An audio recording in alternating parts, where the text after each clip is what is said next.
ప్రశాంతంగా ఉన్న సమాజాన్ని చెడగొట్టడానికి మాత్రమే కాదు, శాంతి భద్రతలకు విఘాతం కలిగించడానికే సైకోలను పరామర్శించేందుకు ఏపీ మాజీ సీఎం జగన్మోహన్ రెడ్డి జనంలోకి వెళ్తున్నారు అనేటువంటిది కూటమి నేతల ఆరోపణ. కాదు, ఏడాది తిరగకుండానే మీరిచ్చినటువంటి హామీలను తుంగలో తొక్కినందుకు వస్తున్నటువంటి అశేష విశేష జనాదరణ అనేటువంటిది వైఎస్ఆర్సీపీ నేతల కౌంటర్. వీరి వాదనలో నిజమెంత అబద్ధమెంత అనేటువంటి అంశంతో పాటు జగన్మోహన్ రెడ్డి వ్యూహం ఏమిటి, కూటమి సర్కార్ వైఫల్యాలని రాబోయేటువంటి రోజుల్లో ఎలా ఎదుర్కొంటారు అనేటువంటిదే ఇప్పుడు హాట్ టాపిక్.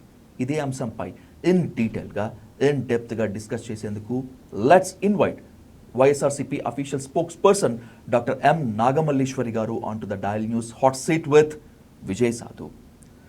మల్లీశ్వరి గారు నమస్తే.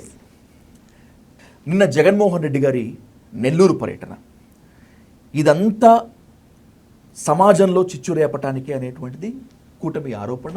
వరుస ప్రెస్ మీట్లు కాదు, పరామర్శిస్తే తప్పేంటి అనేటువంటిది మీ వాదన. వాదనలు సంవాదనలు ఎలా ఉన్నా ఏం చేయదలుచుకున్నారు మీ అధినేత జగన్మోహన్ రెడ్డి గారు? ఇవాళ కూటమి ప్రభుత్వం వచ్చి 14 నెలలు అవుతుంది సార్. వాళ్ళు కూటమి ప్రభుత్వం ఇవాళ 164 సీట్లు వాళ్ళకి ఇవాళ రాష్ట్ర ప్రభుత్వంలో ఉన్నటువంటి ప్రజలు కట్టబెట్టారు. దాని అర్థం ఏంటి? మీరు ఇస్తానన్న సూపర్ 6 అవ్వచ్చు, లేకపోతే ఇంకొక 143 పథకాలు ఏవైతే మీరు దొంగ అబద్ధాలు ఇచ్చారో అవి మీరు నెరవేరుస్తారేమో అనే ఒక ఉద్దేశంతో బియాండ్ జగన్మోహన్ రెడ్డి గారి కన్నా మీరు ఎక్కువగా చేస్తారని ఒక నమ్మకంతో మీకు వేసినటువంటి ఓట్లు. సో మీరు ఆ ప్రాసెస్లో కాకుండా మేము వచ్చాము మా కక్షపూరితమైనటువంటి రాజకీయంలో భాగంగా, లేదా మేము సృష్టించుకున్నటువంటి రెడ్ బుక్ రాజ్యాంగంలో భాగంగా ఏదైతే ఆ బుక్కుల్లో వాళ్ళు కక్ష పెట్టుకొని పేర్లు రాసుకున్నారో వాళ్ళని ఒక్కొక్కరిని అరెస్ట్ చేసుకుంటూ పోవడమే కాకుండా చిన్న చిన్న కార్యకర్తల దగ్గర నుంచి ఇవాళ మీరు చెక్ చేసుకోండి ఎంతమంది వైఎస్ఆర్సీపీ కార్యకర్తలని వాళ్ళు నిర్దాక్షణంగా అరెస్ట్ చేశారో. అరెస్ట్ చేసిన తర్వాత 111 సెక్షన్ ఎందుకు పెడతారు సార్? మీకు తెలీదా? ఏ చట్టానికి 111 అప్లికబుల్ అవుతుందో మీకు తెలీదా? మీరు ఎందుకు పెడుతున్నట్టు కార్యకర్త మీద ఎందుకు మీరు కక్ష తీర్చుకోవాల్సినటువంటి అవసరం ఏముంది? ఇప్పుడు నాయకులు అంటే ఎక్కడో ఒక చోట వాళ్ళని ఏదో హట్ చేసి ఉంటారు, లేకపోతే ఏదో మాట్లాడి ఉంటారు అని చెప్పొచ్చు. మరి పిచ్చుక మీద బ్రహ్మాస్త్రంలాగా చిన్న చిన్న కార్యకర్తల మీద కూడా మీ కక్ష సాధింపు భాగంలో మీరు ఉన్నారు అని అంటే మీరు వచ్చింది జగన్మోహన్ రెడ్డి గారిని అరెస్ట్ చేయడానికా, జగన్మోహన్ రెడ్డి గారు చుట్టూ ఉన్న వాళ్ళని అరెస్ట్ చేయడానికా, లేకపోతే మీ కక్ష తీర్చుకోవడానికా, లేకపోతే రాష్ట్రాన్ని అభివృద్ధి చేస్తామని చెప్పేసి 3 పార్టీలు ఏకమయ్యి మీరు ప్రజలకు ఏమన్నా చేయడానికి వచ్చారా, లేకపోతే మీ సాటిస్ఫాక్షన్ కోసం మీరు వచ్చారా అనేది ప్రజలు గమనించట్లేదంటారా? కూటమి ప్రభుత్వం ఎవరిని అరెస్ట్ చేసినా, వైఎస్ఆర్సీపీ కార్యకర్తలనైనా జగన్మోహన్ రెడ్డి సానుభూతి పరులైనా కూడా అరెస్ట్ చేస్తే ఇది కావాలని కక్ష సాధింపే రెడ్ బుక్ రాజ్యాంగం అమలు అని మీరంటున్నారు. నిజం చెప్పాలంటే వాళ్ళంత అమాయకుల మీద బ్రహ్మాస్త్రాలు ప్రయోగించేంత తీరుబాటు ప్రభుత్వానికి ఉందా? ఉంది, అందుకనే అరెస్టులు చేస్తున్నారు. మీరు ప్రజలకు ఏం చేశారు, సూపర్ 6 ఏం చేశారని మేము అడుగుతున్నాం సార్. మీరు ఇచ్చిన సూపర్ 6 పథకాలు ఏంటో కూడా తెలియదు. అచ్చెన్నాయుడు గారు మొన్న తల్లికి వందనం కోసం ఏం మాట్లాడుతున్నారు, రైతు భరోసాకి తల్లికి వందనానికి లింక్ పెట్టి మాట్లాడుతున్నారంటే అసలు మీరు ఏం హామీలు ఇచ్చారన్న వాళ్ళకన్నా గుర్తుండాలా? గుర్తు చేయడానికి ఒక పార్టీ ఉండాలి కదా ఆంధ్ర రాష్ట్రంలో. ఇవాళ 4 పార్టీలు చెప్పాలంటే కాంగ్రెస్తో సహా అన్నీ అటువైపే ఉన్నాయి. కూటమి ప్రభుత్వాన్ని ఎవరు ప్రశ్నించిన వాళ్ళు లేరు. జగన్మోహన్ రెడ్డి గారే ప్రశ్నిస్తున్నారు. 1,32,00,000 మంది ఓట్ షేరింగ్ ఉన్నటువంటి ఒక పార్టీ ఎక్స్ సీఎం అయినటువంటి జగన్మోహన్ రెడ్డి గారు ప్రశ్నిస్తున్నారు తప్ప, ప్రజల పక్షాన వాయిస్ ఆఫ్ వాయిస్లెస్గా ఉన్నారు తప్ప ఎవరు ప్రశ్నిస్తున్నారు? అక్కడ మీరు ఖాళీగా ఉన్నారు కాబట్టి అరెస్టులు చేసుకుంటున్నారు. ఏవి పథకాలేవి? అమ్మఒడి పథకం ఎవరి నుంచి వచ్చింది? లోకేష్ బాబు గారి ఆలోచనలో వచ్చినటువంటి పథకమా, లేకపోతే జగన్మోహన్ రెడ్డి గారి ఆలోచనలో వచ్చినటువంటి పథకమా? మీరు చెప్పాలి కదా. తల్లికి వందనం ఒకటే ఆధార్ కార్డు మీద 300 మందికి, 190 మందికి, 200 మందికి ఏ విధంగా పడింది అంటే మీ దగ్గర ప్రాపర్ డేటా లేదు. ఎంతమంది తల్లులకి 8,000, 9,000, 7,000 పడ్డాయి సార్? స్టిల్ ఎంతమంది తల్లులు వెయిట్ చేస్తున్నారో తెలుసా తల్లికి వందనం కోసం? మీరు వచ్చిందే ఫస్ట్ ఇయర్ ఇయ్యలే. ఫస్ట్ ఇయర్ 15,000 ప్రతి ఒక్కరికి, మీకు 15,000, మీకు 15,000, మీకు 15,000 అన్నారు కదా, ఇచ్చారా? ఇవ్వలేదు. ఫస్ట్ ఇయర్ వదిలేయండి, పోనీ సెకండ్ ఇయర్ అయినా ఏం చేశారు? 13,000 ఇచ్చారు, 2,000 కట్ చేసేసుకున్నారు. అదన్నా తిన్నగా ఇచ్చారా? ఇవ్వలేదు. మిథున్ రెడ్డిని అరెస్ట్ చేసినా, చెవిరెడ్డిని అరెస్ట్ చేయాలని అనుకున్నా, లేకపోతే ఎవరి జోలికి వచ్చినా కూడా కక్ష సాధింపు రాజకీయాలు అంటున్నారు. రిమాండ్ చేశారు అంటే తప్పు చేశారనే అర్థమని హోమ్ మినిస్టర్ అనిత గారు చెప్తున్నారు. ఆవిడికి హాఫ్ నాలెడ్జ్ సార్. ఆవిడకి ఆ పదవి ఎందుకు ఇచ్చారో ఆవిడకి కూడా క్లారిటీ లేదు. ఆవిడ పదవి ఏంటి? హోంమంత్రి. హోంమంత్రి పదవికి ఉన్నటువంటి లక్షణాలు ఏంటి, ఆ పదవికి ఉన్నటువంటి విలువేంటి ఆవిడకి తెలుసా? ఇవాళ ఒక మహిళా హోంమంత్రి అయి ఉండి ఎంతమంది ఆడబిడ్డల మీద అన్యాయం జరుగుతున్నాయండి? ఏం చేస్తున్నావు నువ్వు మంత్రి పదవిలో ఉండి? నిద్రపోతున్నావా? నువ్వే అసెంబ్లీ సాక్షిగా ఏం చెప్పావనంటే 16,800 అగత్యాల ఆడబిడ్డల మీద జరిగాయి, 15 చిన్న మహిళా బాలికల మీద రేపులు జరిగి మడ్డలు జరిగాయి, 85 అగత్యాలు ఆడబిడ్డల మీద రేపులు జరిగాయని ఇచ్చినటువంటి లెక్కలు నావి కాదు, మీవి కాదు, ఆవిడ చెప్పినటువంటి లెక్కలు. మరి ఏ రోజు ఒక్కరోజు మహిళ కోసం నువ్వు వచ్చి ప్రెస్ మీట్ పెట్టలేదే? నీ సొంత నియోజకవర్గంలోనే ఇంటికి వెళ్ళి నరికి చంపేస్తే కూడా గొంతు కోసి ఒక మైనర్ బాలికని నువ్వు ఏ రోజు ప్రెస్ మీట్ పెట్టలేదే? అట్లీస్ట్ వెళ్ళి వాళ్ళని పరామర్శించలేదే? నీ సొంత నియోజకవర్గం ఎస్రాయివారంలో బట్టలిప్పి ఆడవాళ్ళను కొడుతుంటే నువ్వేం చేస్తున్నావు? నిద్రపోతున్నావా? చెప్పాలి కదా సార్. ఇప్పుడు 14 సంవత్సరాల ఒక ఆడబిడ్డని 14 మంది టీడీపీ కార్యకర్తలు మార్చి రేప్ చేస్తే ఆ పిల్లకి 7 నెలలు కడుపు వచ్చింది. ఈ ఇష్యూ నేషనల్ హ్యూమన్ రైట్స్ దగ్గరికి కూడా వెళ్ళింది. నేషనల్ మహిళా కమిషన్లు కూడా అక్కడ నుంచి రావడం జరిగింది. మొన్నే ఆ పాప డెలివరీ అయింది. అవును, నువ్వు వెళ్ళావా? సరే, ఎవరో చేశారా అనుకోండి సార్, మీరు అన్న లేకపోతే వాళ్ళు అంగీకరించరు కదా, మేము తప్పు చేసామని అంగీకరించరు. పోనీ నువ్వు వెళ్ళావా, పరామర్శించావా? ఆ బిడ్డ పరిస్థితి ఏంటి? పోనీ ఆ శిశు సంక్షేమ ఏదో ఉంటాయి కదా, వాళ్ళకన్నా అప్పచెప్పడమో, ఆ పిల్ల మైనర్ బాలికే కదా, ఆ బిడ్డకు ఒక భరోసా ఇవ్వడమో ఇచ్చావా? ఆ పక్కనే ఎక్కడో మీటింగ్ జరిగితే అక్కడికి వెళ్ళి సన్మానాలు చేయించుకొని వచ్చావు తప్పితే నువ్వు వెళ్ళలేదే. నిన్ను నిలదీసి నడి రోడ్డు మీద నిలబెట్టి ప్రజలు అడిగే పరిస్థితి నువ్వు తెచ్చుకున్నావనంటే నీ పదవికి నువ్వు న్యాయం చేస్తున్నావా లేదా? వైఎస్ఆర్సీపీ హయాంలో ఉన్నటువంటి 2 మహిళా హోంమంత్రుల కన్నా కూడా నేను అద్భుతంగా పనిచేస్తున్నాను, వాళ్ళలాగా డమ్మీగా ఉండబోను, నా తడాకా చూపిస్తానని చెప్పారు. అది ఎవరు చెప్పాలి? ప్రజలు చెప్పాలి. రాష్ట్రంలో ఉన్నటువంటి 2 కోట్ల మంది మహిళలు చెప్పాలి. చెప్పడం లేదా? లేదు. జరిగితే ఇన్ని అన్యాయాలు ఎలా జరుగుతాయి సార్? ఒక హోంమంత్రి మహిళ అయ్యుండి ఇన్ని జరుగుతున్నాయి అని అంటే మహిళలు చెప్తున్నట్ట చెప్పలేనట్ట? కనిపిస్తే మాత్రం గ్యారంటీగా చెప్పు చాట తిప్పేస్తారు. ఎందుకనంటే అంత ఘోరాతి ఘోరంగా 3 సంవత్సరాల బిడ్డలు, 4 సంవత్సరాల బిడ్డలు, 9 సంవత్సరాల బిడ్డల మీద రేపులు జరిగి చంపేస్తుంటే తిరిగి బాడీలు కూడా తెప్పించలేని పరిస్థితిలో మీరు ఉన్నారు అని అంటే మీరు న్యాయం చేస్తున్నారా మీ పదవికి? మీది డమ్మీది, మీ పదవే డమ్మీ పదవి. ఆఖరికి మీ పదవి విలువ ఎలాగైపోయిందని అంటే ఓన్లీ ప్రెస్ మీట్లు పెట్టుకోవడానికి సరిపోయింది. ఆవిడ ఎప్పుడన్నా ప్రెస్ మీట్ ఒక మహిళ కోసం లేకపోతే జరుగుతున్న అన్యాయాల కోసం ఏ రోజన్నా ప్రెస్ మీట్ పెట్టడం మీరు ఎప్పుడన్నా చూసారా? ఓన్లీ జగన్మోహన్ రెడ్డి గారిని తిట్టడానికి, భారతమ్మని తిట్టడానికి తప్పితే ఆవిడ ఏ ప్రెస్ మీట్ ఎవరి మీద ఎప్పుడు పెట్టలేదు, పెట్టదు కూడా. ఈ 14 నెలల్లో మహిళలపై జరుగుతున్నటువంటి అత్యాచారాలకి, హత్యాచారాలకి కారణం 5 ఏళ్ల పాటు జగన్మోహన్ రెడ్డి విచ్చలవిడిగా గంజాయి బ్యాచ్ని ప్రోత్సహించడం, బ్లేడ్ బ్యాచ్ని ప్రోత్సహించడం, గంజాయి సాగుని విపరీతంగా ఎంకరేజ్ చేయడం వల్లే ఇప్పటికీ ఇలా జరుగుతోంది. రాబోయే రోజుల్లో మాత్రం కూకటి వేళ్లతో పెకిలిస్తాను అంటున్నారు హోంమంత్రి. ఏది పెకిలించలేదే? మొన్న విశాఖలో చాలా గంజాయి దొరికింది. ఎక్కడ పెకిలించావు నువ్వు?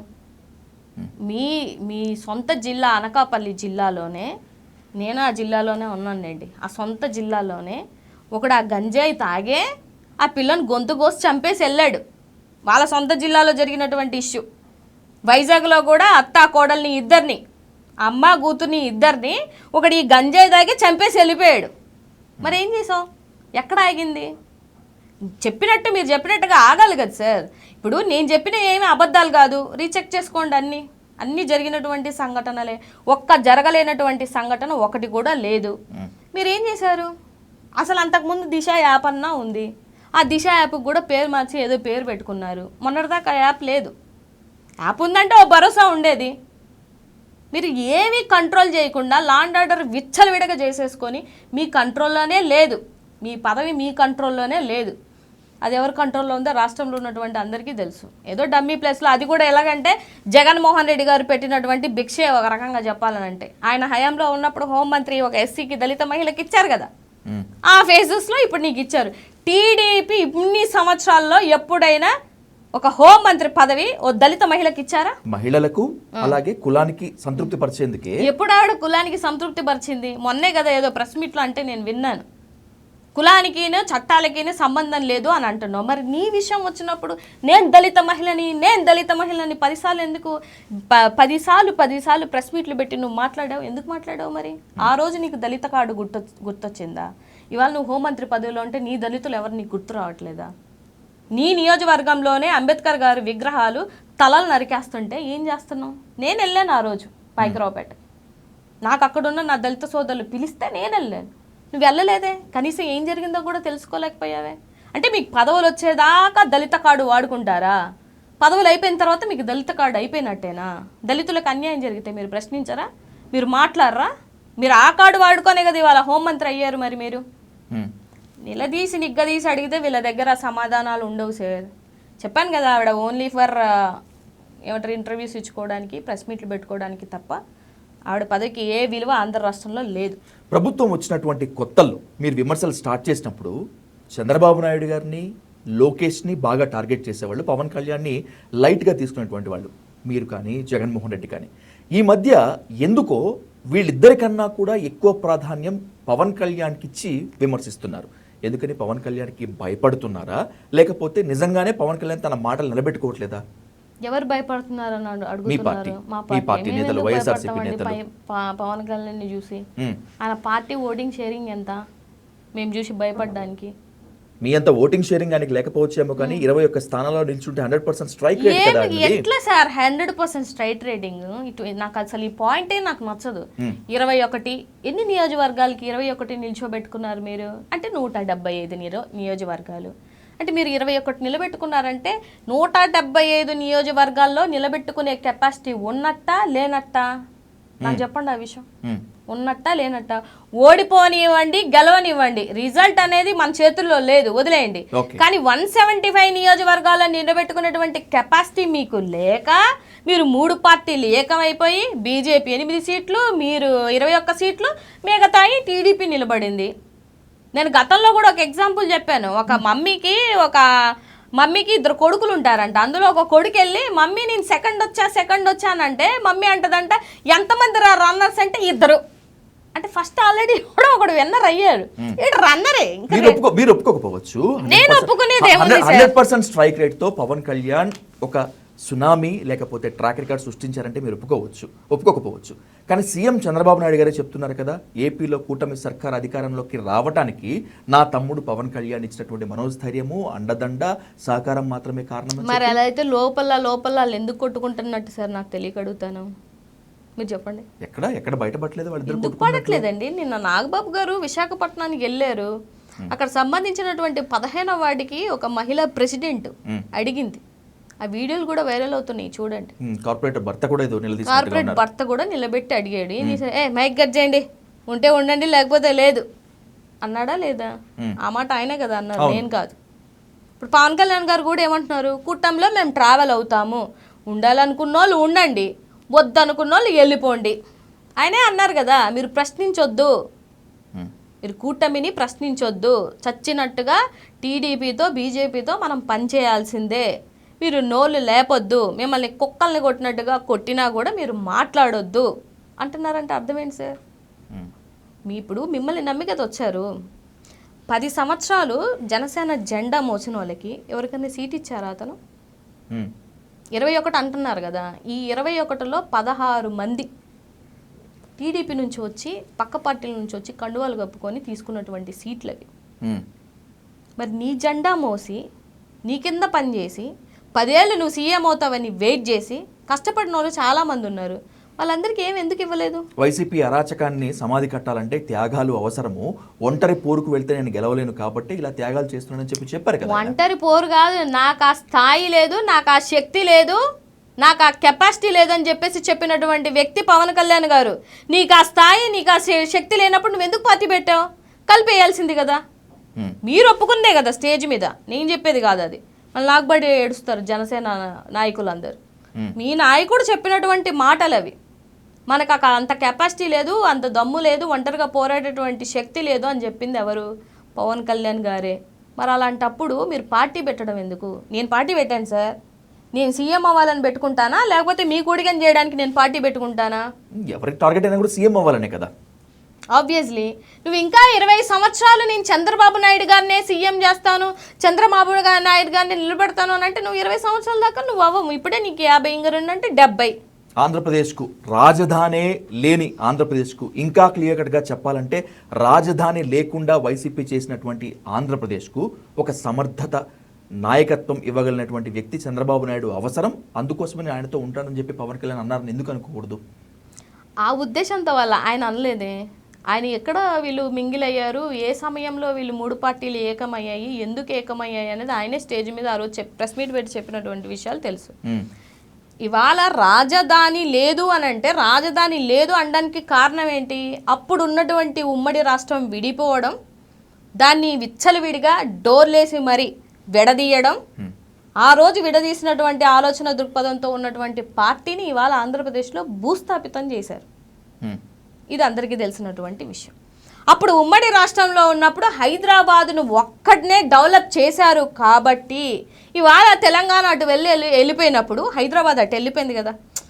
ఓన్లీ తెలంగాణ వాళ్ళు హైదరాబాద్ని డెవలప్ చేయలేదు కదండి, అది ఉమ్మడి రాష్ట్రంగా ఉన్నటువంటి డెవలప్ అయినటువంటి ఒక ఏరియా, అంతే కదా.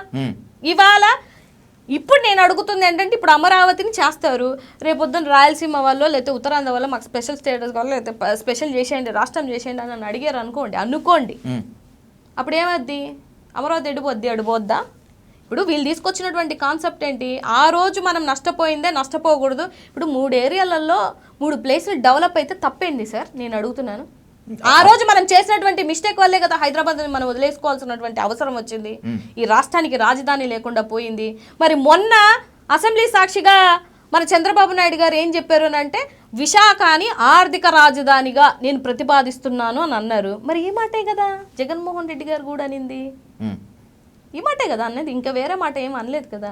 మరి ఇవాళ ఎందుకు ఒప్పుకుంటున్నట్టు, ఆ రోజు ఎందుకు ఒప్పుకోలేనట్టు? మీరు ప్రపంచ బ్యాంకులు చెప్తున్నాయి అక్కడ అమరావతి కట్టడానికి వీలు లేదు, వీలున్నటువంటి పరిస్థితులు లేవు అని నేను గారు చెప్పింది, నారాయణ గారు చెప్పారు. అమరావతి అంటేనే వైసీపీకి గిట్టదు, రాజధాని కల సాకారం అయితే అంటే అమరావతి నిర్మాణం పూర్తయితే వైసీపీ సమాధిలోకి వెళ్ళిపోతుంది కాబట్టి సింగపూర్ నుంచి పెట్టుబడులు రానివ్వకుండా వైసీపీ కుట్ర చేసింది. ఓ అజ్ఞాత వ్యక్తి పంపినటువంటి ఈమెయిల్ వల్లే సింగపూర్ నుంచి రావాల్సిన పెట్టుబడులు ఆగిపోయాయి అని నారా లోకేష్ అంటున్నారు. ఆ అజ్ఞాత వ్యక్తి, ఆ కుట్ర వైసీపీదేనా? సరే, ఇప్పుడు నేను ఒక మాట అడుగుతాను. ఇంటలెక్చువల్స్ని కానీ, కాస్త నాలెడ్జ్ ఉన్న వాళ్ళని కానీ, కాస్త చదువుకున్న వాళ్ళని, ఇప్పుడు ఎవరో ఒక అజ్ఞాతవాసి లెటర్ రాశాడు, అదే మెయిల్ పంపించాడు అని చెప్పేసి సింగపూర్ పెట్టుబడులు పెట్టడం మానేస్తుందా? మనలో మనమాట జరగదు. అలా దాని వెనక ఇంకేం జరిగింది? అది జరగదు సార్, అది జరిగే ప్రసక్తే లేదు. ఏదో ఒకటి, ఇప్పుడు దావోస్కి లాస్ట్ టైం వెళ్ళారు, ఏం చెప్పారు? అక్కడ ఉన్నటువంటి వాళ్ళందరూ మళ్ళీ జగన్మోహన్ రెడ్డి గారు సీఎం అవ్వకపోతే అప్పుడు మేము పెట్టుబడులు పెడతాము, ఎంఓఎల్ చేస్తామని చెప్పి లాస్ట్ టైం చెప్పారు. ఈసారి ఏం చెప్తున్నారు? ఎవరో అజ్ఞాతవాసి మెయిల్ వేసాడు, సో అందుకని వాళ్ళు పెట్టుబడులు పెట్టను అని అంటున్నారు. ఇప్పుడు మిమ్మల్ని చూసి రావాలి కదా పెట్టుబడులు, మిమ్మల్ని చూసే కదా రావాలి. ఇప్పుడు చంద్రబాబు నాయుడు గారిని చూసే రావాలి. నా చిన్నప్పటి నుంచి సింగపూర్ వెళ్తున్నారు చంద్రబాబు నాయుడు గారు, నా చిన్నప్పటి నుంచి. ఎన్ని పెట్టుబడులు తెచ్చారు? ఎన్ని కంపెనీస్ తీసుకొని వచ్చారు? ఒక శ్వేతపత్రాన్ని రిలీజ్ చేయమనండి. 45,000 కోట్లు తెచ్చుకునేటువంటి అవకాశం ఉంది అన్నారు తప్ప 45,000 కోట్లు మేము ఎంఓఏలు చేసుకొచ్చుకున్నాము. ఎంఓఏ ఉండాలి కదండి, మీకు నాకు మధ్య ఒక అండర్స్టాండింగ్ ఉండాలి అని అంటే, మీరు నాకు ప్రాజెక్ట్ ఇచ్చినా లేకపోతే నేను ఇన్వెస్ట్మెంట్లు పెడతాను అని అంటే ఎంఓఏ లేకుండా ఎవరు సార్ చేస్తారు? ఎవరు చేస్తారు చెప్పండి? ఎవరికి సార్ ఇలాంటి చిన్న చిన్న కథలు చెప్పకూడదు. మనం ఎవరు నమ్మే ప్రసక్తిలో లేరు. మీరు ఎందుకు వెళ్ళారో రాష్ట్ర ప్రజలకు ఒక క్లారిటీ ఉంది. మీరు ఎందుకు వెళ్ళారని మేము అడుగుతుంటే మీరు గుమ్మడికాయల దొంగల్లాగా భుజాలు తడుముకుంటున్నారు. ఎందుకు తడుముకోవాల్సిన అవసరం ఏముంది? ఒక అజ్ఞాతవాసి రాస్తే పెట్టుబడులు ఆగిపోతాయా? చెప్పమనండి సార్. జగన్మోహన్ రెడ్డి గారి కోసం నిజంగా జనం తండోపతండాలుగా వస్తున్నారా? వైసీపీ జన సమీకరణ చేస్తుందా? జన సమీకరణ చేయాల్సినటువంటి అవసరం ఇప్పుడు ఏంటిది అంటున్నాను సార్. ఇప్పుడు ఎంత 1 year, ఇంకా 4 ఏళ్ళు కష్టపడాలి. ఇప్పుడు ఏం చేసుకోవాలి మేము జన సమీకరణ చేసుకొని? మీకు అదే చెప్తున్నా, చిన్న చిన్న కార్యకర్తల మనోభావాల దగ్గర నుంచి ప్రతి ఒక్కరిని హట్ చేసి ఉన్నారు వీళ్ళు. వాళ్ళ భర్తలు వాళ్ళ భార్యలు ఎక్కడెక్కడ స్టేషన్లో ఎన్ని రోజులు మగ్గుతున్నారో తెలుసా మీకు? పోని ఒక కేసు పోతే ఒక్కడి మీద 11 కేసులు 12 కేసులు. వైజాగ్లో అరెస్ట్ చేస్తే ప్రకాశం జిల్లాకు తీసుకెళ్తున్నారు, ప్రకాశం జిల్లా తీసుకెళ్ళిపోతే కడపకు తీసుకెళ్తున్నారు. ఏం సార్ ఇది అన్యాయం? ఆ పోరాటమే ఆ కక్ష ఇవాళ బయటకు జనాలకు వస్తున్నాయి. మేము ఏ రోజు చెప్పాం. మీకు ఇంకో విషయం చెప్పమంటారా? నిజంగానే జగన్మోహన్ రెడ్డి గారు ఇదిగో ఇక్కడికి వెళ్తున్నాను రండి అంటే 1,32,00,000 మంది ఒకటే రోజు అక్కడ కూర్చుంటారు. అది జగన్మోహన్ రెడ్డి గారి కెపాసిటీ. జగన్ ఎక్కడికి వెళ్ళినా ఎక్కడికి వెళ్ళాలనుకున్నా కూడా బంగ్లాదేశీయులని, రోహింగ్యాలని, కొంతమంది వ్యక్తులని అక్రమంగా తీసుకువచ్చి జన సమీకరణతో షో చేసినారనేటువంటిది కొన్ని ఛానళ్ళు కూడా ఎక్కువస్తున్నాయి. అలాంటి కుట్రలకు ఏమైనా తెరదీస్తున్నారా? ఇవన్నీ బుద్ధులేని మాటలు సార్, ఇంటలెక్చువల్ మాట్లాడే మాటలు కాదు. చిన్నపిల్లల కథల్లాగా ఉన్నాయి ఇవన్నీ. ఎవరిని తెచ్చుకుంటారు? ఎందుకు తెచ్చుకుంటారు? అసలు ఆ జనాలను చూస్తే ఎక్కడో బంగ్లాదేశ్ అంట, ఇంకో చోట అంట, ఎక్కడి నుంచో వచ్చారని అంటున్నారు. అలా ఉన్నారా వాళ్ళు? నేను మీరు కర్రలతో కొడుతుంటే కూడా కొట్టించుకుంటారా? కార్యకర్తలను ఎందుకు కొట్టాలి మీరు? దేనికి కొట్టాలి? ఆయన నాయకుడి కోసం, మా పార్టీ నాయకుల కోసం మా నాయకుడు వెళ్ళాడు సార్. మధ్యలో మీ జులుం ఏంటి? నాకు అర్థం కాదు. మీ జులుం ఏంటి? ఆయన కష్టంలో ఉన్నారు, వెళ్తారు. మరి ఆ పార్టీ నాయకుల కోసం వెళ్ళొద్దంటారా? ఆయనకు ఆ బాధ్యత లేదా? అక్రమంగా కాకాని కానీ అరెస్ట్ చేశారు. ఆయన బెయిల్ వచ్చిన తర్వాత ఎస్సీ ఎస్టీ కేసు పెట్టారు. ఎందుకు పెట్టారు? అసలు ఈ టీడీపీ హయాంలోనే ఎస్సీ ఎస్టీ కేసులు భ్రష్టు పట్టించేదే మీరు. ఎందుకు పెట్టాలి ఎస్సీ ఎస్టీ కేసులు? దేనికి పెట్టాలి? ఇప్పుడు ఆయన ప్రసన్న కుమార్ రెడ్డి ఇంటికి దాడి చేశారు. ఎందుకు చేయాలి అన్నారే అనుకోండి. మరి ఆ లెక్కనైతే రోజాని 2000కి ఏ పనన్నా చేసేస్తుందని మాట్లాడారు కదా. మరి మీ మంత్రి ఇంటి మీద చెయ్యాలి కదా. చెయ్యాలా లేదా మీరు చెప్పండి. మరి రజనీ గారిని రోడ్డు మీద నిలబెట్టి ఒక సీఏ ఒక తోపు దోసి అడ్డంగా మాట్లాడాడు కదా. చెయ్యాలా? ఒక చైర్పర్సన్ని నడి రోడ్డు మీద ఆపేసి కారు బద్దలు కొట్టారు కదా. మరి మీ ఇళ్ళ మీద కూడా దాడి చేయాలి కదా. పోనీ మీకంత పారదర్శకమైనటువంటి ప్రభుత్వం మీది అని చెప్పుకుంటే మరి మీరేం చేయాలి? మరి వాళ్ళ మీద దాడి చేసిన వాళ్ళని కూడా అరెస్ట్ చేయాలి కదా. ఆర్పి ఎవడండి? ఎవడు సార్ వాడు? నేను ఎప్పుడు ఎవరిని తప్పుగా మాట్లాడినా కానీ వాడు ఎవడు సార్? అసలు ఒక ఇడియట్ వాడు ఏం మాట్లాడుతున్నారు మీరు వినట్లేదా? వాడిని ఎందుకు మాట్లాడిస్తున్నారు మీరు? మీరు నిజంగా పారదర్శకైతే ఆర్పి గాడు ఇవాళ ఎక్కడ ఉండాలి? జైల్లో ఉండాలి. మీ పక్షాన చేరి మళ్ళీ వాడికి సెక్యూరిటీ. వాడు ఏమన్నా ఎమ్మెల్యేనా ఎమ్మెల్సీనా? వాడికి సెక్యూరిటీ దేనికండి? సీమరాజు ఎవడు సార్? వాడు పోలీస్ స్టేషన్కి వెళ్ళి రుబాబ్ చేసుకొని ఎవడన్నా కొడుతున్న వీడియోలు బయటకు వచ్చాయి. ఎవడండి వాడు? ఎమ్మెల్యేనా లేకపోతే మంత్రా? మరి వీళ్ళని అందరినీ మీరు పక్కన చేర్చుకొని వాళ్ళే చెప్తున్నారు కదా. ఆ కిరణ్ గారు కూడా ఎలా దొరికాడు అని అంటే ఆ రోజు బయట ఉంటే నీ గ్యారెంటీగా తంతారు. భారతమ్మని చాలా పచ్చిబూతులు మాట్లాడాడు కదా. ఇక్కడ బయట ఉంటే తంతారని మీరే ముందు తీసుకెళ్ళిపోయి స్టేషన్లో వేశారు. మరి 1 వీక్కే బెయిల్ ఎలాగొచ్చింది వాడికి? మరి ఇన్ని రోజుల నుంచి 7 నెలలు 8 నెలలు 9 నెలల నుంచి మా కార్యకర్తలు అందరూ స్టేషన్లో జైళ్ళల్లోనే ఉన్నారు కదా. మరి వాళ్ళకి బెయిల్స్ రావట్లేదే. మరి వాడికి 1 వీక్లో బెయిల్ ఎలాగొచ్చింది? ఎవరి వల్ల వచ్చింది? మళ్ళీ వాడు ఎక్కడ తేలుతున్నాడు? మీ టీడీపీ పార్టీ ఆఫీస్లోనే తేలుతున్నాడు. అంటే అర్థం ఏంటి సార్? అర్థం ఏంటి చెప్పండి. ఇప్పుడు నేను ఏమంటున్నానంటే సార్, మీ పార్టీలో ఉన్న వాళ్ళే ఆడవాళ్ళు కాదు, ఇక్కడ కూడా ఆడవాళ్ళు ఉన్నారు. ఇప్పుడు మీ పార్టీకి మీరు మాట్లాడతారు సార్ సపోర్టింగ్గా. నేను ఒక అధికార ప్రతిగా నా పార్టీకి నేను సపోర్ట్ చేసుకొని మాట్లాడుకుంటాను.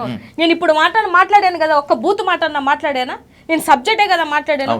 కింద చూడండి, ఈ ఇంటర్వ్యూ అయిన తర్వాత కింద చూడండి ఎన్ని బూత్ కామెంట్లు పెడతారు. అంటే నేను మహిళను కదా, నాకు మనోభావాలు లేవా? నాది పార్టీ కాదా? మరి దీని మీద ఏం యాక్షన్ తీసుకుంటారు మీరు? చెప్పమనండి. ఏం తీసుకుంటారు సార్? మీ పార్టీలో ఉన్న వాళ్ళే ఆడవాళ్ళు, పక్క పార్టీలో ఉన్న వాళ్ళు ఆడవాళ్ళు కాదు. మమ్మల్ని అన్ని అమ్మనా బూతులు తిట్టినా, మమ్మల్ని ఎంత ఫోటో మార్ఫింగ్ చేసినా మాకు విలువలు లేవు, మాకు సెల్ఫ్ రెస్పెక్ట్ లేదు అని అంటే ఇది ముమ్మాటికి తప్పే. జగన్మోహన్ రెడ్డి కేవలం షో ఆఫ్ చేయడానికి మాత్రమే పర్యటనకు వెళ్తున్నాడు.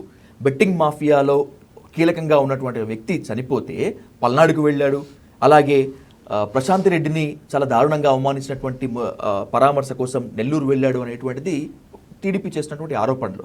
సామాన్యులు కూడా కొంతమంది ఏంటి ఇలా పరామర్శలకి జైల్స్కి వెళ్తున్నారు జగన్మోహన్ రెడ్డి అనేటువంటిది కూడా ఆలోచిస్తున్నారు. ఎందుకు? ఎక్కడన్నా తప్పు చేసినట్లుగా అనిపించట్లేదా సార్? ఇప్పుడు నాగమల్లేశ్వరరావు గారిని ఆయన విగ్రహం ఆవిష్కరణ కోసం వెళ్ళారు. ఎవరు అతను? మీ వల్ల చనిపోయినటువంటి ఒక వ్యక్తి. ఓకే, వాళ్ళ ఇంటికి వెళ్ళాడు కదా. వెళ్ళాడు. మరి మీరెందుకు వెళ్ళదు? మీ పార్టీ వాళ్ళు చనిపోతున్నారు కదా, పోనీ మీ నియోజకవర్గాల్లో చాలామంది చనిపోతున్నారు కదా. అసలు జగన్మోహన్ రెడ్డి గారు వెళ్తున్నారనే కదా మీ బాధ. మీరు అక్కడికి వెళ్ళట్లేదనే బాధతోనే కదా ఆయన కూడా. ఇప్పుడు ప్రభుత్వం వెళ్ళట్లేదు, ప్రతిపక్షం అన్న వెళ్ళాలి కదా. మాకు 1,32,00,000 మంది ఓట్లేశారండి. ప్రతిపక్షం మీరు ఇచ్చినా ఇవ్వకపోయినా జనాలు ఇచ్చేసారు మాకు ఆల్రెడీ. ఇక్కడ పోరాడాల్సినటువంటి ఏకైక పార్టీ ఉన్నింది వైఎస్ఆర్సీపీ. మేము వెళ్తున్నాం. మరి గతంలో మీరు ఎగిరెగిరి పడ్డారు కదా, కాళ్ళ మీద కూర్చొని మైకుల మీద అరిచేసి ఓ రచ్చ రచ్చ చేశారు కదా, ఇవాళ మీ నియోజకవర్గాల్లోనే జరుగుతుంటే మీరు ఎందుకు వెళ్ళట్లేదు, ఎందుకు పరామర్శించట్లేదు? తప్పు జరిగిందే అనుకోండి, పోనీ ఎవరిదో ఒకరితో తప్పు ఏదో ఒక రోజే తేలుతుంది కదా, పక్కన పెట్టండి.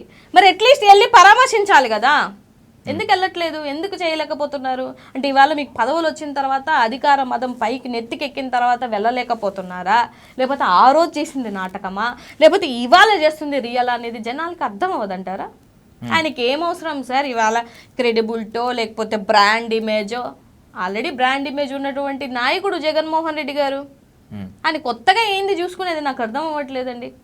ఒక మహిళ అనే గౌరవం లేకుండా నన్ను అత్యంత నీచంగా దారుణంగా మాట్లాడినటువంటి వాడు ప్రసన్న కుమార్ రెడ్డి. అతను ఒక సైకో.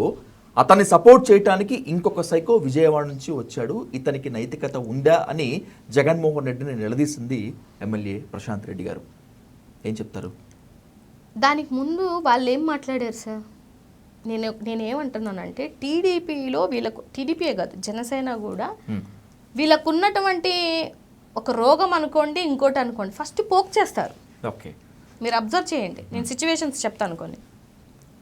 పవన్ కళ్యాణ్ గారు చెప్పు చూపించారు. ఫస్ట్ చెప్పు చూపించింది ఎవరు? పవన్ కళ్యాణ్ గారు. ఆయన ఒక చెప్పు చూపిస్తే ఇక్కడ నుంచి 2 చెప్పులు చూపించారు. అవునా? నా కొడకల్లారా అని తిట్టాడు. మీరు విన్నారు కదా లైవ్లోనే, అది లైవ్ వీడియోస్ బోల్డ్ ఉంటాయి. ఎవరు తిట్టారు?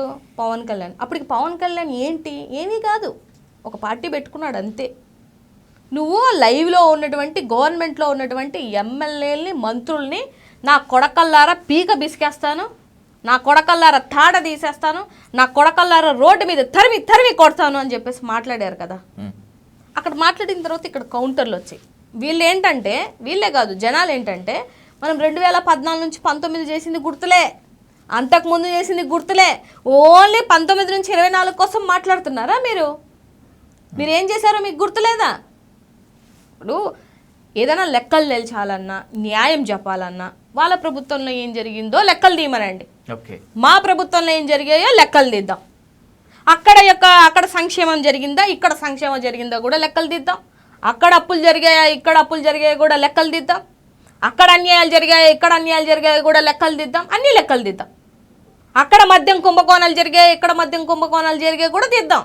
అక్కడ ఇసుక మాఫియా జరిగిందా, ఇక్కడ ఇసుక మాఫియా జరిగిందా, అక్కడ రియల్ ఎస్టేట్ దందా జరిగిందా, ఇక్కడ రియల్ ఎస్టేట్ దందా జరిగిందా కూడా లెక్కలు తీద్దాం అంటున్నాను సార్ నేను. కూటమి కూడా అదే అంటుంది, లెక్కలు తీస్తామండి. కూటమి కూడా అదే అంటుంది, లెక్కలు తీస్తాము. తీస్తానంటున్నారు. ఎలా తీస్తానంటున్నారంటే 2019 నుంచి 24 వరకు ఓన్లీ మీకు కక్షపూరితమైనటువంటి భాగంలో ఉన్నటువంటి లెక్కలే మీరు తీద్దాం అనుకుంటున్నారు. కానీ మద్యం కేసు కోసం మాట్లాడే నైతిక విలువలు మీకెక్కడున్నాయి?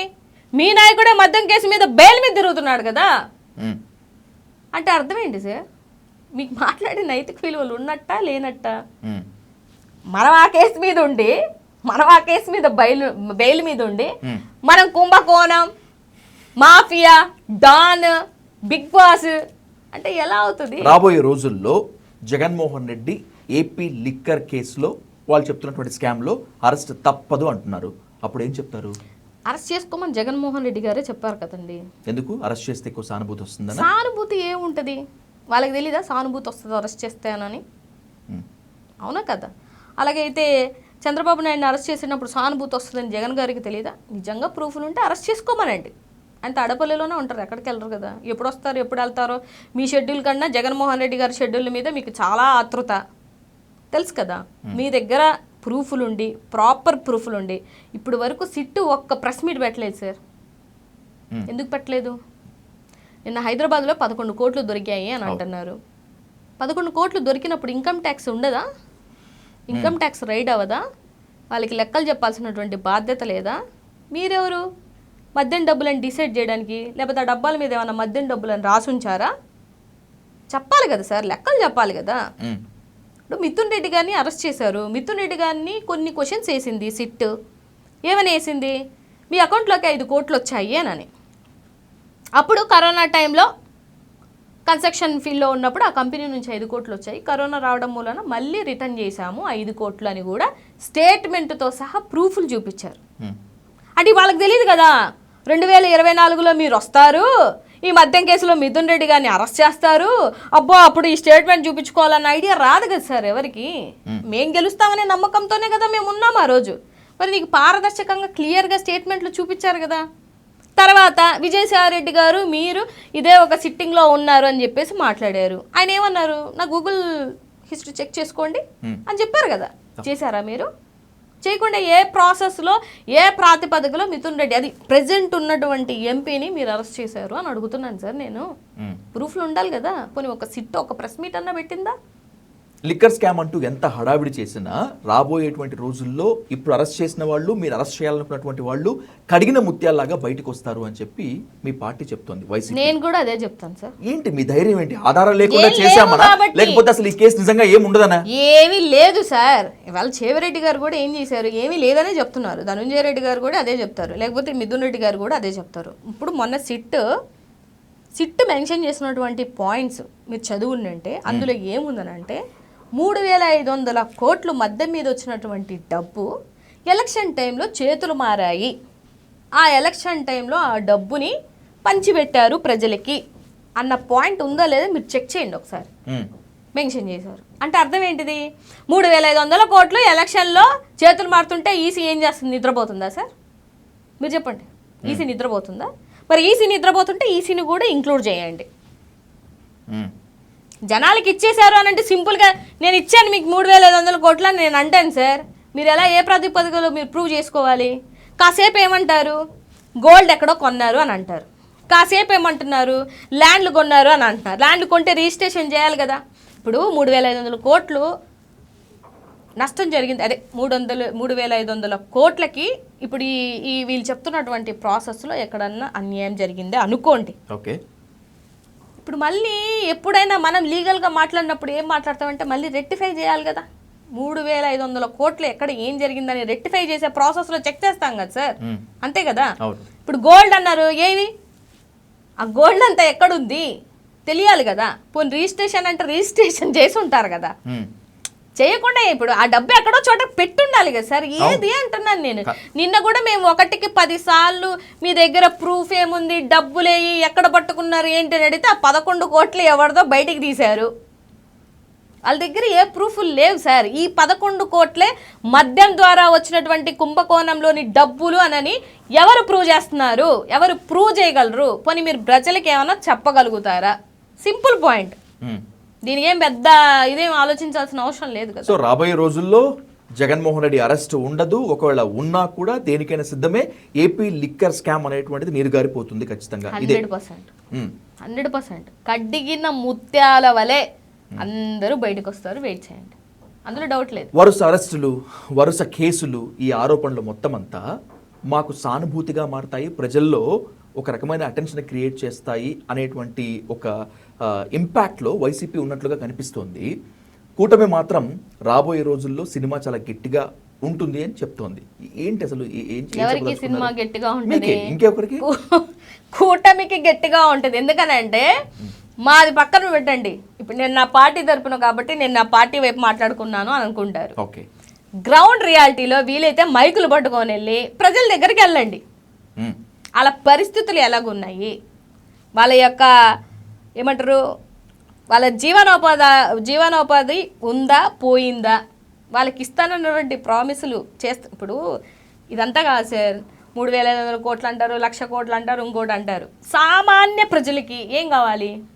కడుపు నిండా తిండి, వేసుకోవడానికి బట్ట, వాళ్ళ పిల్లోడు వెళ్తే మంచి చదువు, ఆ చదువు కోసం అని వెళ్తే మంచి ఫుడ్, కొనుగోలు ఏదైనా కొనుక్కోవాలంటే కొనుగోలు చేసేటువంటి శక్తి. ఇంతేనా? ఇంకేమైనా కావాలా జనాలకి? ఈ జనాలందరికీ మిథున్ రెడ్డిని అరెస్ట్ చేసుకున్నామా, జగన్మోహన్ రెడ్డి గారిని అరెస్ట్ చేసుకున్నామా, ఇవన్నీ అవసరంలా. దీనికోసం కాదు మిమ్మల్ని ప్రజలు తీసుకొని వచ్చింది. నేను పదే అదే చెప్తున్నాను. మిమ్మల్ని ప్రజలు తీసుకొచ్చింది ఎందుకంటే వాళ్ళ బతుకులు బాగు చేస్తారని. అవును కదా. నీతి ఆయోగ్ మీరు గత సంవత్సరంలో చెక్ చేసుకుంటే నీతి ఆయోగ్ జగన్మోహన్ రెడ్డి గారి హయాంలో పేదరిక నిర్మూలన జరిగింది అని నీతి ఆయోగ్ రిపోర్ట్ ఇచ్చింది. నేను ఇచ్చిందో మీరు ఇచ్చిందో కాదు. ఇవాళ పేదరికం ఎంత పెరిగిందో తెలుసా? పోనీ ఆ క్యాలిక్యులేషన్ మీ దగ్గర ఉందా? జిఎస్టీ ఏ విధంగా తయారైపోయిందో తెలుసా? పోనీ కొనుగోలు శక్తి ప్రజలకు తగ్గిందా లేదా అనేది తెలుసా మీకు? ఇవన్నీ అడిగామనుకోండి సార్, ఇవన్నీ సబ్జెక్ట్ పరమైనటువంటి క్వశ్చన్స్. వీటికి సమాధానాలు ఉండవు వీళ్ళ దగ్గర. వీళ్ళు కూటమి ప్రభుత్వంలో ఉన్న అధికార ప్రతినిధులైనా ఎమ్మెల్యేలైనా మంత్రులైనా సబ్జెక్ట్ పరంగా క్వశ్చన్లు అడిగితే ఏమంటారో తెలుసా?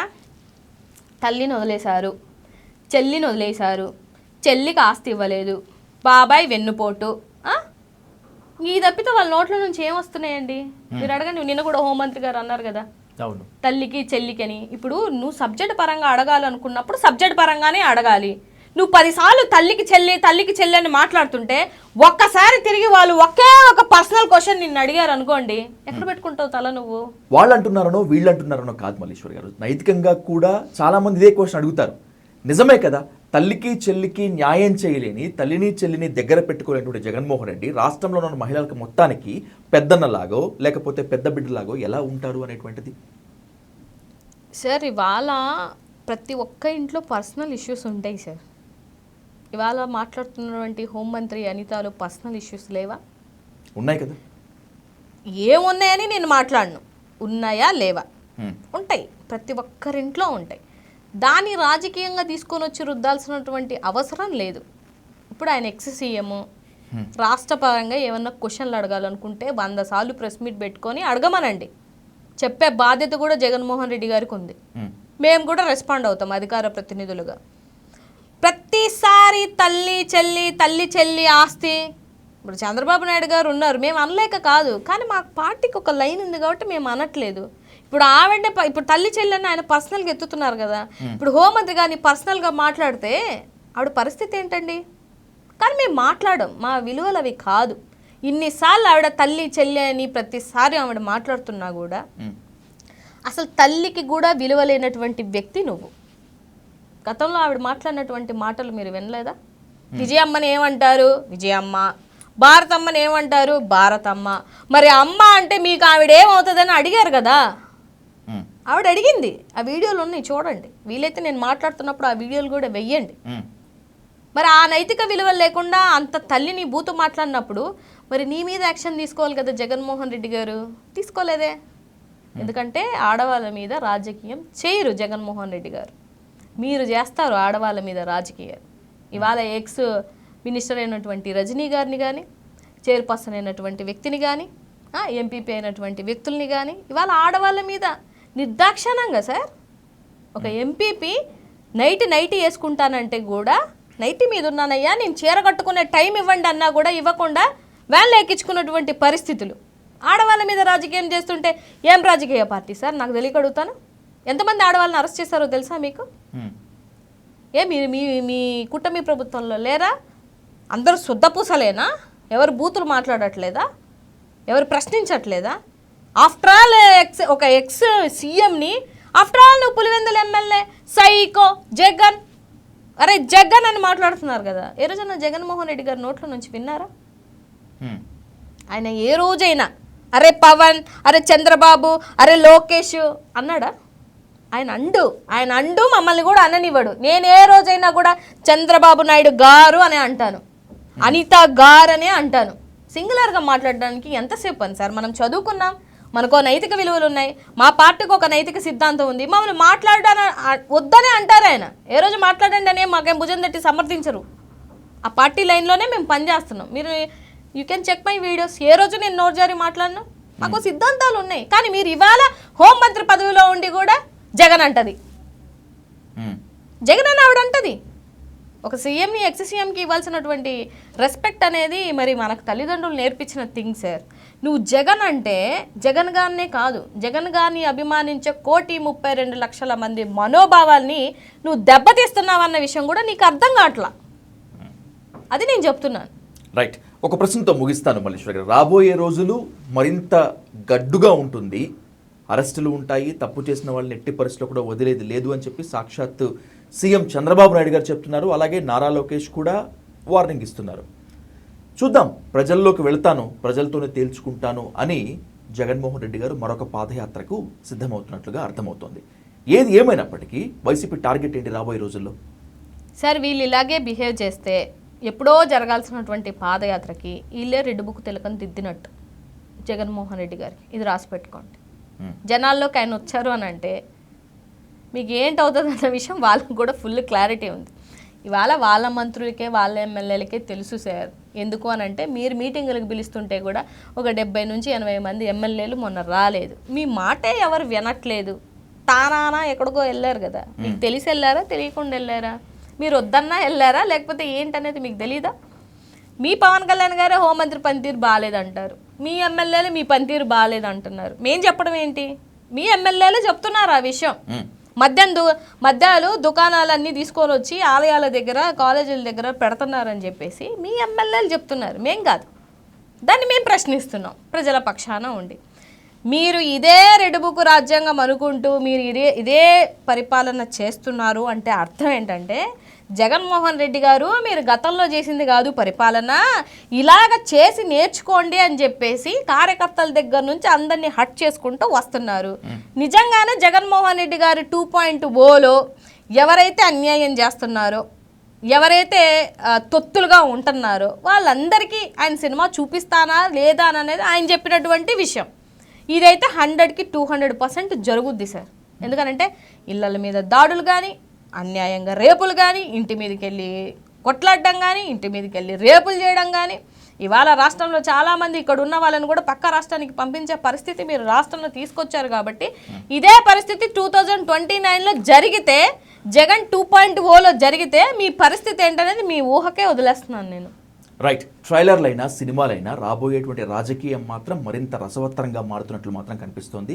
ప్రజల తరపున ఎవరు నిలబడతారు, ప్రజల కోసం ఎవరు కొట్లాడతారు, ఎవరు నిలదీస్తారు అనేటువంటిదే ముఖ్యంగా $1 మిలియన్ ప్రశ్న. ప్రతిపక్షం ఖచ్చితంగా ప్రజలతోనే ఉండాలని అందరూ కోరుకునే ఈ నేపథ్యంలో మళ్ళీ కూర్చుందాం, ఖచ్చితంగా డిస్కస్ చేద్దాం. Thank you so much Malleswari garu. Thank you.